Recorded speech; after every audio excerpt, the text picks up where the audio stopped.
up with an artist mother, and when I was 8 years old, they gave me, my parents gave me a full-size box of paints with brushes and an easel, and I was painting plein air of our vacation house, and so all my life. And then she would be painting and would ask me, Elaine, what do you think of this, and what do you think of that? And, so I've been exposed to art and to music. Both my parents play piano. My father's deceased, but my mother's still living, and so there's been art and music in my whole life. I also was blessed to have piano lessons from the time I was 8 until I was 18. Wow.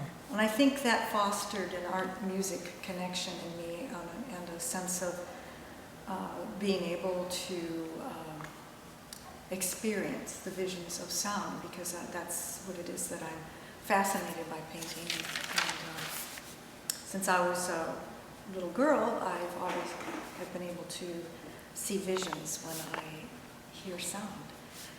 I would lie underneath my mother's grand piano, and while she would be playing the piano, and I would see colors and shapes and lines and textures dancing in three-dimensional space. Wow. And I thought everybody saw sound until I read an article in a Psychology Today magazine when I was a teenager, and it talked about something called synesthesia, where two senses are connected.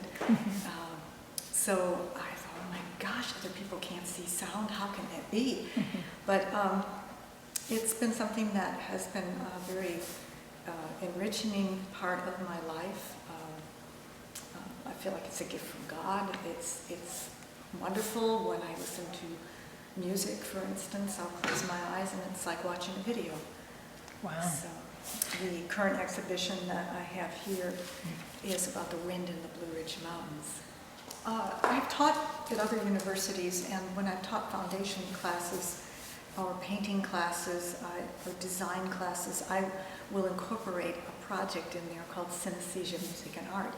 And I will also do this for my art appreciation students and for my color and composition students, and I'll ask them to find an instrumental piece of music that gives them a certain emotional quality that they would like to represent visually, and tell them to turn the lights off in the room, close their eyes, and listen to the music and see how it moves them emotionally, and then try to translate that into colors and shapes, and try not to convey something that you can see in the actual physical world, but rather maybe a very basic sense of form, meaning, and color and lines and shapes that actually translate into the sounds that they're hearing.